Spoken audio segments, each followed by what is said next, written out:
السلام عليكم ورحمة الله وبركاته. ومشرح أتاجن حلك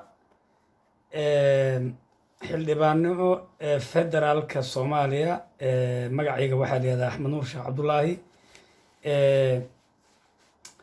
haddaan taariikhdeeda soo koobo waxaan ku dhashay magaalada Kismaayo sanadkii 1978 waxaan dugsiga hoose dhexe aan ku qaatay waddankeennii Soomaaliya. dugsiga sare waxaan ku qaatay Kenya iyo South Africa. ka bacdina waxaan u soo boqolay waddamadan reer galbeedka.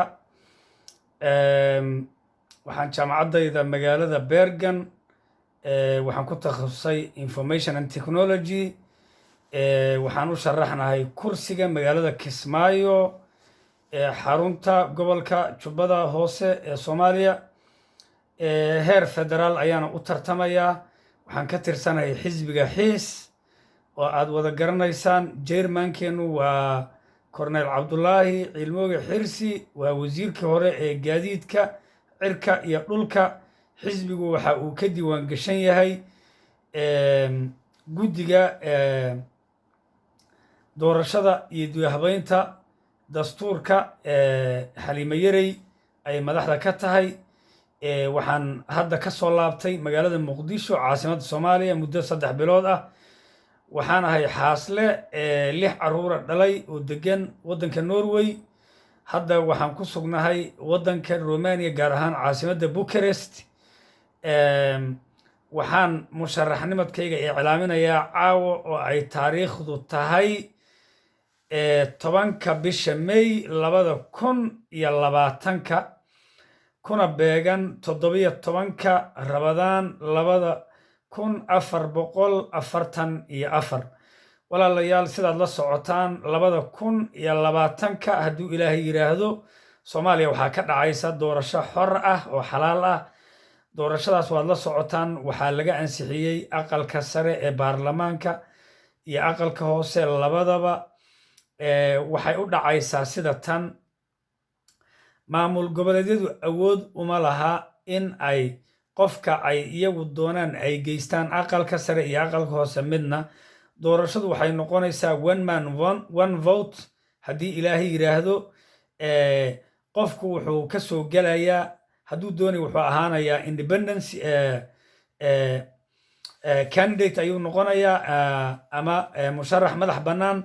laakiin inta badan xisbiyaa laga soo gelayaa. waad ogtihiin hadda xisbiyada la diiwaan geliyey 50 ayay ka badan yihiin. runtii aniga hadda magaalada Muqdisho iyo borosiis u socdo. sanadkii horena waan tegay, kii ka horreeyay waan tegay 17kii 18kii 19kii 20ga. hadda 16 January ayaan ka soo laabtay. si wanaagsan ayay u socotaa. waad la socotaan madaxda qaranka way dadaalayaan. runtii doorashadan iyaga ayaa laga rabaa inay qabtaan. doorashada waxaa lagu geli doonaa xisbiyo kala gedisan. walow hadda xisbiyadu extracted wax ma aha oo wax lasoo koobay ma aha. hadda expansion weeye weli.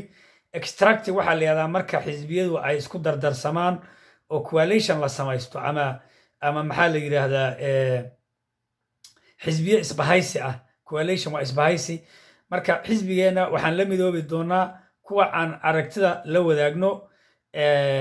marka waxaan rajaynayaa insha allahu gobollada dalka qofka waxaa la rabaa in uu waxaa lagaa dooranayaa constituency ama degaan doorasho mucayan ah.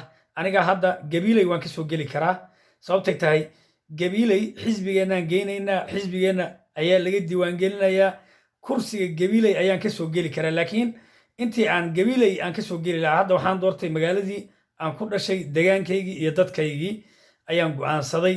sidaa awgeed qofka Soomaaliga garow wuu ka soo geli karaa, wuxuu ka soo geli karaa Lowyacado, wuxuu ka soo geli karaa magaalada Dhobley, wuxuu ka soo geli karaa Saakow, wuxuu ka soo geli karaa Beledweyne, wuxuu ka soo geli karaa Ceeldheer, magaalada Muqdisho, Afgooye, Baardheere, meel walbo Soomaaliya ka mid ah, from Ras Kamboni to Lowyacado. marka ummadda Soomaaliyeed halku dhegaygu caawa waxaa waaye waa cadaalad, waa sinaan, waa nabadgelyo, waa horumar, waa hufnaan. intaas ayaa isla slogankeena ah.